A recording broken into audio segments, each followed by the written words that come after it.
paper, seemingly tons of it, is still flying around the Palace of Justice at Nuremberg like the thickest snowstorm. The deluge of mimeographed copies of documents presented by the American prosecution has all but swamped the several hundred correspondents trying to cover the trial. The storm of paper began on Friday, when about 250,000 words were released. But just as the afternoon session of today's proceedings began, another document totaling 91 typewritten pages was handed out. This was the top-secret plan, together with all relative correspondence, for the military conquest of Czechoslovakia. It was prepared in early 1938 and was to be ready for execution by October the 1st. Only the Munich Agreement in September forestalled a war against the Czechs. It's quite impossible for even the speediest and brainiest correspondent to digest and keep pace with all this material in a short period, and then come up with a fair resume. But the overall importance of the evidence is clear, that the American prosecutors have prepared and are executing an almost watertight charge against the Hitler gang.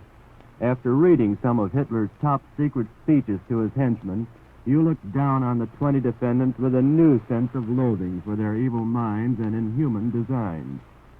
As I speak from the studio above the courtroom, today's session has just drawn to a close. Lawyer Sidney Alderman of the American prosecuting staff has had the floor nearly all day. He's doing a splendid top-flight job of proving that the defendants had a common plan or conspiracy for bathing the world in blood. Mr. Alderman has available so much incriminating evidence that he doesn't even bother to enter portions of it into the court record. But what he does read into the record is what the Nazis themselves said and planned. Hitler wanted to be a modern Genghis Khan, and the world must know every detail of his plan for domination by the master race. That's why such careful notes were taken and such complete records filed away. The only trouble was that we found most of them. And the defendants? There's been nothing new to report. Goering, the big shot, keeps his earphones on and listens to everything. Schock gazes absent-mindedly from time to time at the balcony. Hess continues to preoccupy himself with a book, his stomach cramps, and blissful unconcern for the proceedings. Perhaps Ribbentrop is feeling lowest.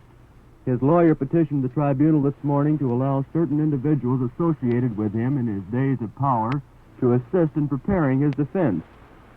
Rib's plea was that it was impossible to remember every date and decision over 7 or 8 years of administering the Foreign Office. In fact, his lawyer said Ribbentrop was so overworked at times that he acquired the habit of taking sedatives, which resulted in dulling his memory.